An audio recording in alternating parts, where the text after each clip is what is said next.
É comum fãs da alta tecnologia pedirem um MP3 ou um notebook de presente, mas há 25 anos a febre era outra. Desembarcava no Brasil o videogame Atari, com jogos que viraram mania nacional. 1983.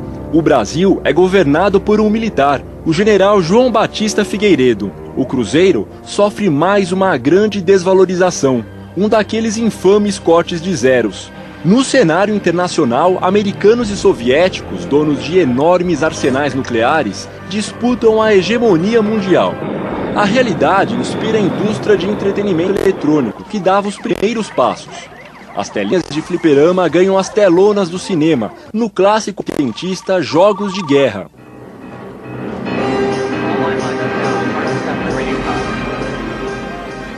Os americanos já tinham computadores pessoais, mas no Brasil, o espartano telejogo, produzido pela parceria Philco-Ford, era um luxo.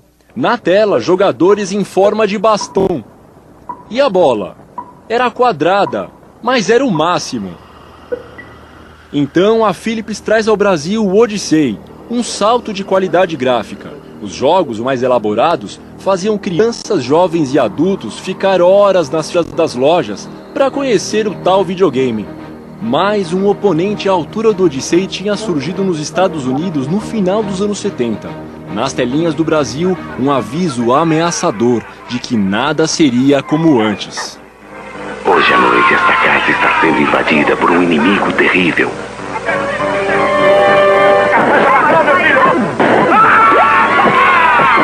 O Atari Videogame. A campanha publicitária fez tanto sucesso que o fabricante não conseguia atender a demanda. Apesar do nosso complicado cenário econômico, os estoques evaporavam. O Odyssey ele não tinha o mesmo poder de fogo que o Atari tinha, e os jogos do Odyssey não eram tão bacanas quanto o do Atari. O chamado console, esse corpo principal do videogame, era fabricado em Manaus pela Polivox, uma subsidiária da Gradiente, a partir de componentes importados. O Atari deu o impulso que a indústria nacional de eletrônicos precisava para alçar um novo voo. Inclusive, algumas das empresas dessa época, que fabricaram cartuchos e até consoles de Atari, né, elas ainda existem hoje, né, sobreviveram e produzem antenas parabólicas, produzem lâmpada de emergência, produtos de telefonia, estão aí até hoje. Né? A reserva de mercado era uma restrição do governo à importação de produtos do estrangeiro para fortalecer a indústria nacional se desenvolver. E só que no final acabou os produtos nacionais tendo só um design diferente dos originais. E eram comuns os casos de engenharia reversa, que geraram clones de consoles e cartuchos. Norian Munhoz ainda guarda o primeiro videogame, um Atari com caixa e tudo. Foi o começo de uma paixão. Hoje ele tem uma coleção que ocupa 2 cômodos da casa.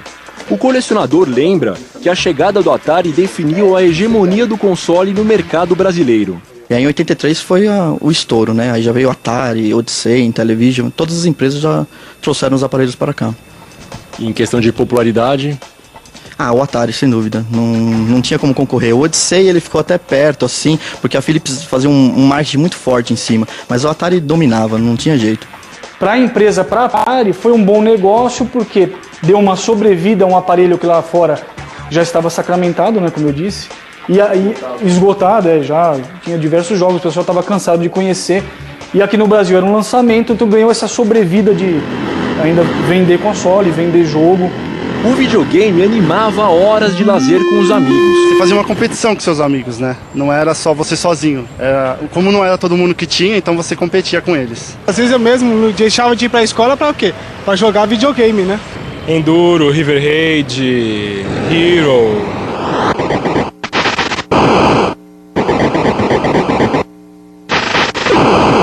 O Come que tinha o gelinho. Para muitas meninas, ele foi o único contato com os games eletrônicos. Eu gostava mais dessa época, desses tipos de jogos. Agora não me adaptei, não consegui aprender. Se no Brasil o Atari fazia sucesso, nos Estados Unidos a popularidade do videogame já começava a cair. Não demorou muito para que despontasse uma nova geração de videogames.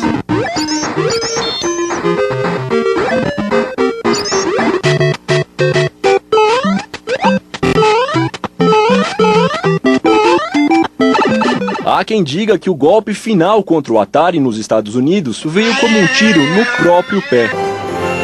O QG da companhia apostou as últimas fichas num grande sucesso do cinema, ET, o extraterrestre.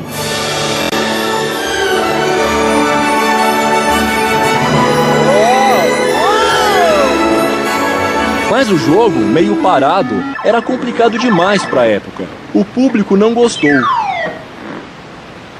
Decathlon, acho que é a história mais engraçada do Atari, né? Porque todo mundo que tinha esse jogo geralmente tinha o controle destruído, né? Aí você, todas as ações que tinham no jogo geralmente era com o movimento do controle, né? Aí você colocava a mão, principalmente na corrida, né? E você tremia, né? O controle. Conclusão, não tinha um que aguentasse aquilo. Geralmente dava problema na placa ou na própria torre, né? Que era de material assim frágil. Howard Scott Warshaw foi um dos programadores dos jogos. No documentário produzido por ele mesmo, Howard entrevista os antigos colegas e relembra os loucos anos em que trabalhou na companhia. Até o fundador da empresa, Nolan Bushnell, está no documentário. O pessoal trabalhava com fervor quase religioso, e quanto mais apaixonados eles estavam, melhores saíam os jogos. Foi o melhor lugar que eu já trabalhei. Até hoje sinto falta de lá. Todos os meus outros trabalhos foram muito chatos. Em 1983, quando o Atari 2600 chegou para valer ao Brasil, os americanos já brincavam com o novo Atari 5200. No cinema, o ator mirim Henry Thomas, o Elliot de ET, vive uma grande aventura no filme Os Heróis Não Têm Idade. Ele passa o tempo todo tentando salvar um cartucho de videogame que carrega informações confidenciais.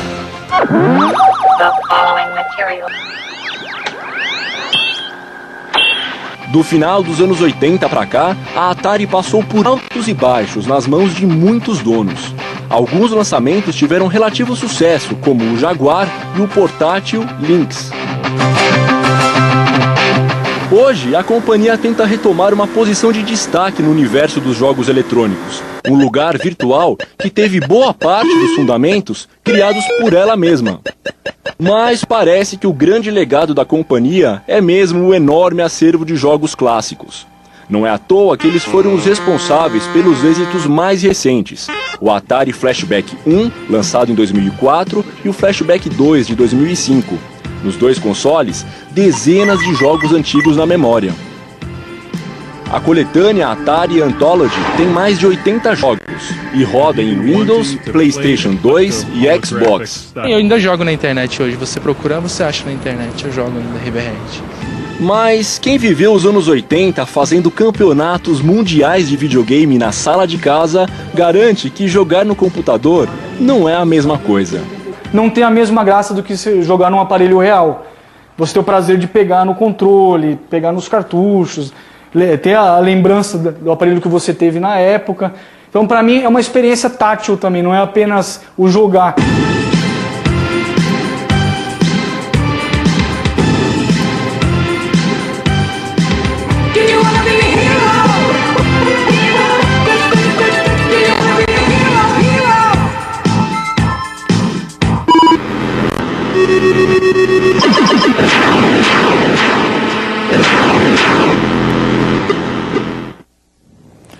Retrospectiva.